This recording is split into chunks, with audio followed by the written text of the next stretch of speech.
Welcome to Modern Entrepreneur. I'm Landon Ray, and this is Eric Michael Collins. He provides entrepreneurs, salespeople, and corporate executives with practical expert advice to measurably increase profits, revenue, and free time while decreasing risk. He's an entrepreneur, angel investor, marketer, and educator. He has owned, partnered, and joint ventured dozens of thriving businesses in multiple venues. Thank you so much for being here, Eric. Thank you for having me, Landon. Yeah, appreciate it. So how long have you been at it? So, I don't know, since 4 years old? No, seriously, since I started computer programming when I was 13, doing some consulting, and then went to college at 16, moved out, and began working in full-time with my own company since 18, marketing and tech consulting. Total prodigy. Do my best with what I got, you know? Awesome. Yeah. So if you could go back now, having done what you've been doing for a number of years, and speak to your 3-year-old self, what would you tell that person? Not really your 3-year-old self, but you know, as you really got serious about business, what tip, you know, what bit of wisdom could you impart that would make, you know, maybe have saved you some of the troubles that you've had? It's pretty easy. Don't get drunk on your own success. You know, the majority of entrepreneurs, including myself back in the day, and still to this day somewhat, they're motivated by their need of significance. And so they do everything because they think other people should do it. They buy things they can't afford. They make business decisions that are not smart. You know, they chase shiny objects because they think it'll look cool. And back in the day, I did over a couple $100 million in real estate investments by the age of 24 in Southwest Florida, and everything was pleasure driven. Everything was, you know, hey, look at what I have, and you just can't build a business that way. You got to build it on fulfilling your customers and putting your employees first and making them happy, you know, way first. And you know, otherwise there are consequences, and eventually they catch up if you're just chasing that, you know, that next ego boost. Yeah, and that's a tough one. I mean, I've heard that actually a couple times in this series. It's a tough one to recognize, right? Like it's sometimes hard to recognize that you know what the actual problem is, right? Like, so something obviously happens. Like, what was there a moment or a thing that you remember that made you realize, like, oh shit, like, I've got this all backwards, or I need to really, or did you just get like slapped so hard that you had to you know, what was that story? So you know, first you get the tap, then you get the feather, then the brick, then the truck. And unfortunately, I got the truck multiple times. At the height of my success back in the day, I ended up having a nervous breakdown. I lost absolutely everything that I owned. And during that time, I was, you know, using alcohol and drugs and again, high on my ego. And we had 4 hurricanes come rolling through in Southwest Florida, which devastated us. And all of it just kind of came to a head at once. And if you can imagine, you know, your brain is this fragile thing where it's kind of like spokes on a wheel, and all your beliefs are spokes. And I had so many of my beliefs shattered all at once, I just had a nervous breakdown. And so I lost millions, and I ended up, you know, living out of my car. Wow. And, you know, I didn't have much of a choice on, you know, at that point, because things just went without me. And, you know, it was the best thing that could have absolutely ever happened to me. And, you know, slowly but surely, you know, I went to some seminars and people are getting these huge breakthroughs, and I'm getting like a grain of hope, you know, and just slowly building on top of it till I'm like, okay, today I'm going to get out of the house, right? I'm going to go to Starbucks. I'm going to get a tea. And, you know, it took a while, and I had a lot of people who loved me and really helped me, and great mentors. Why was that the best thing that ever happened to you? That sounds devastating. Because there is absolutely no way I would own the companies I do now, work with the people I do, have the wife that I do, the son that I do, you know, and be the person that I am today. I'd be a cocky, arrogant a-hole, you know, running around, you know, still thinking I'm God's gift. And now I get to, you know, really serve people on a much deeper level and get true fulfillment and really live the life I always hoped. It's like really learning gratitude. Yep. Absolutely. Amazing. So what do you think you're, you know, you've got, it sounds like 2 serious career arcs of sort of success in very different industries. What is the unique skill or talent that you think you have that has enabled you to cause that? It's a good question. I seem to be this like hybrid kind of freak, people tell me, where I'm great at the strategy, and I can also take that and get it down to the nitty gritty on the systems side. And I also have the ability to sell. So it's kind of this weird hodgepodge, because I think I was kind of born a salesperson, and then my stepdad was a computer programmer. So I learned, like the blacksmith's son. So it's kind of like this weird kind of hybrid, and plus I've been in a multitude of industries all over the world, so it kind of gives you perspective. Like Bill Gates reads books about fertilizer. Why would you do that? How does that affect it? Some of my best strategies come from me doing business in West Africa, right? And having to figure that out, because in those kind of situations, death is your consequence for failure. Yeah. Not your emails weren't delivered correctly. Right. So. A lot of people that identify as salesmen are that old you. That like that hard driving, like I'm gonna get this guy. I'm gonna money. I'm gonna make it, right? And yet here you are on the other side of that, and still saying like, kind of like identifying as a sales guy. Tell me about your perspective on sales. I guess the thing is that many of us also that are sort of purpose driven get pretty shy about selling, right? Like we don't want to feel pushy. We don't want to, we just want people to come to us. We don't want to have to feel like we shouldn't have to do that kind of saley thing. How is it that you kind of organize that in your brain, that you feel good about making the sale? For me, it's kind of like the Spiderman approach. With great power comes great responsibility. So if you have something, like Ontraport that is as amazing as it is, and you don't go out there and share it, then you are really doing the world a disservice. And same thing like with things that I do. If I don't share it with people, I'm robbing them of the opportunity to have that experience. And so, that I feel should kill the like, oh, should I or shouldn't I talk to people? Right. The flip side of that coin is, the responsibility factor is, can people afford it? Do they truly need it? Yep. Just because you have some techniques that you can close somebody doesn't mean you should. You should walk away. Yeah. I was a long time ago, I was sitting with a homeowner with my construction company. I was training somebody, and an older lady, and she went to the phone to call somebody to see, if this is a good idea or not, a solar system. And I could hear it where it's saying, do, this number cannot be, and she was talking to the operator recording. Oh, wow. And so I just sat there and really thought of her like my grandma and said, this just isn't right. If anybody else comes to talk to you about this, don't take appointments, and easily she could have purchased. Yeah. But would you treat your grandma that way? Yeah. So it's like, just treat people, do they generally need it? Can they afford it? And treat them the way you want to be treated. Yeah. Right. So where do you spend most of your time right now? Which one of these businesses endeavors that you're working on right now? So my other companies are just trucking along. Really it's honing my skills. So my outcome a couple of years ago that I set was to start acquire companies outside of the state of California. So due to regulatory, labor, taxation, stuff like that, I said, okay, enough's enough. I'm going to start acquiring in places that like employers. Yeah.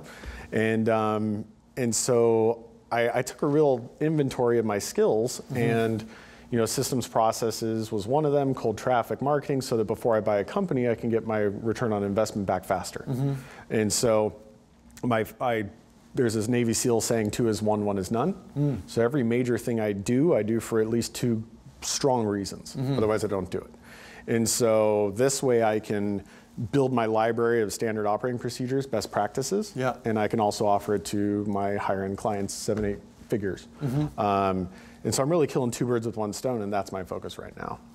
Is doing a bit of consulting, and at the same time keep my eyes out for companies to acquire. Yeah. And so what's working right now for the companies you consult with? What are you seeing is working right now the best to generate new business? So one of my clients I just referred to you, he signed up, he met with me, bought 3 days, then another 2. He did that 5 weeks ago. He's with Tony Robbins right now in Fiji, and just sent me a message saying I reduced his ad spend by 52%, and he's a 7-figure business. Reduced his ad spend by 52%, increased his 30-day ROI by 380%. And so we did that by him understanding that, you know, within Ontraport, that should be the backbone, should be the spine of everything that you're doing. You can use third-party apps, but they need to integrate so that you can truly track cause and effect. You can figure out, you know, exactly, you know, where your ideal customer, if there's 50 of them over here, came from 10,000 clicks on Facebook. And really have cause and effect associations along the way. And so as soon as he began to measure correctly, then you just turn off the stuff that doesn't work and amplify the stuff that does. And Ontraport is the only solution I've been able to find, and I found 17, I deployed 6 of them actively in real companies. Ontraport's the only one that has it all, has the ability to be easy enough for a business owner, you know, to use, to delegate, to really has the functionality. It's kind of like the perfect little mix, which is why I was, you know, drawn to you guys. And that's working exceptionally well. Awesome. You guys got that on camera. But seriously, it sounds like what you're saying is what's working actually is knowing your numbers. And like, cause it's actually not brain surgery to figure out what to do once you've got the data in front of you. Yeah, simple. Everybody's very tactic driven. Normally companies below 20 million are very tactics driven. They don't look at the whole strategy. They see a big plus or minus symbol and then they throw everything out if suddenly it doesn't work, when in reality there's, you know, 1,000 pluses and minuses. And it's easy when you're measuring the failures, your key failure indicators, to sit there and go, hey, turn off these little guys, increase these, and you're golden. So many people are so close to getting past that, you know, flicker of hope and things coming to life. They give up soon, but they don't know, you know, really how to fix it. I hear you. So you kind of spoke to this a little bit before, but what do you feel like right now is your cutting edge? What are you kind of struggling with, trying to figure out? What are you learning about? I've invested the last year a lot with taking data sources from multiple different locations and integrating them into one scoreboard. The ability to, you know, use Ontraport with some scoreboard apps and you know, QuickBooks Online, Facebook, getting that data into one place, because my outcome is to own businesses, not to be an entrepreneur. So if I'm a shareholder and on the board of directors and I don't have a job in my own business, I need to be able to look at a scoreboard and understand what's succeeding and failing. And that's, you're never going to be able to emancipate yourself from your own business if you can't, you know, leave and know that, you know, Rome isn't going to catch on fire. So the ability to do that with Ontraport as kind of the backbone and measure everything I can on that Ontraport and then bring the data in from different places has really been a big part of my focus for the past, you know, 18 months. Yeah, and what are your key, like if you look across your businesses, what are the key KPIs would you say that you like focus on? Great question. Are they question. different for every business, or are there some that are just business is the same no matter what part of the world, you know? And so certainly operating cash flow, free cash flow is critical because you know, businesses breathe cash, they need cash, it's oxygen. Owner's income, where you've taken the net profits and then added back in your chart of accounts for all the accounting people. When you've added back the owner's expenses and you add that into the net profits, that gives you your owner's income. Now you know if you're winning or losing at the game. Also, of course, customer lifetime value. I live and breathe that. Promoter score, knowing how many, you know, promoters or detractors you have, how quickly you are releasing builds in your company. So I took Scrum and kind of broke it down. Scrum is a planning method for tech companies. Because I own a software company, and took that and kind of molded it for brick and mortars. And so now how quickly you can release, you know, parts of your company that you're building, you know, for everybody to use and benefit. So does it take you a year to release something, or does it take you 2 weeks? Even outside of software you're talking about? Absolutely. Absolutely. So if you give me an example in one of your other businesses, what does a build look like? So in my construction company, it got to the point where my team would get together every 2 weeks. They would have a meeting. They would figure out, like, they'd look at the backlog. They'd be like, okay, what's the most important thing? So everything we do, I call it a critical satisfaction path. It's if your ideal customer and your ideal employee were to have the perfect experience, what would we have to build? And so it has nothing to do with like the millions I want to make or customers or my yacht. It has everything to do with their experience. And so then we look at that backlog and we figure out, great, what's going to have the biggest return on investment? Right? What's the biggest priority? Not return on investment, but return on getting that experience created. You talking about, right? Yeah, exactly. Getting that piece rolled out. So what's going to have the biggest monetary ROI, happiness ROI? Yep. You know, what's going to move the needle, and then deliberately allowing them to execute and defining done. Right? So that's a software thing. And when you own, or you've been in different industries, you can take things that are like in silos over in the software world and say, how could I take that and apply that to construction, or mining, or anything else. And that's been a huge thing, because if you're releasing small things and you have a build being released every 2 weeks, right? You have 26 features that are significant, to really move the needle. That makes perfect sense in software. Sorry if I missed it, but like, how does a construction company, like I think of a construction company, they're building a house. Like you got to actually build the foundation before the framing, and then the framing, before, and then the framing before the electricity. And how do you break that down into like a 2-week build, or how do you measure velocity, or how does that relate to this ideal customer experience you're talking about? So every entrepreneur wants to grow their business. Yeah. They all want more. They all want to build stuff, and in order for them to grow, they have to build things. So like in a construction company, we had like a showcase home, thing where it's like, hey, we would love to, be able to showcase your home to your neighbors. So it's like, all right, that's going to give us credibility and trust. What do we need to do? What do we need to build in order to make sure that happens with every sale?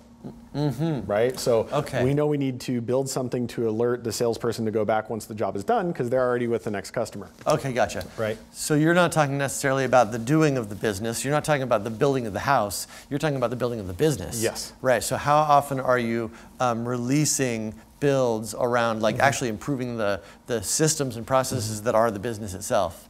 Generally every 2 weeks. 2 weeks? Yeah. If the velocity gets better, then we can get it down to a week. But I prefer 2. And then that way you're releasing something small consistently, and your customers are just like over the moon, and your employees are like, I'm like, hey, so I don't believe that customers come first as a business owner. I believe my employees come first, because my employees have to deal with my customers. Yeah. So then I go to my employees, what's lighting your hair on fire? What's driving you crazy? Where could we do better? What's something that's coming up again and again? And then they tell me, and then we go, cool.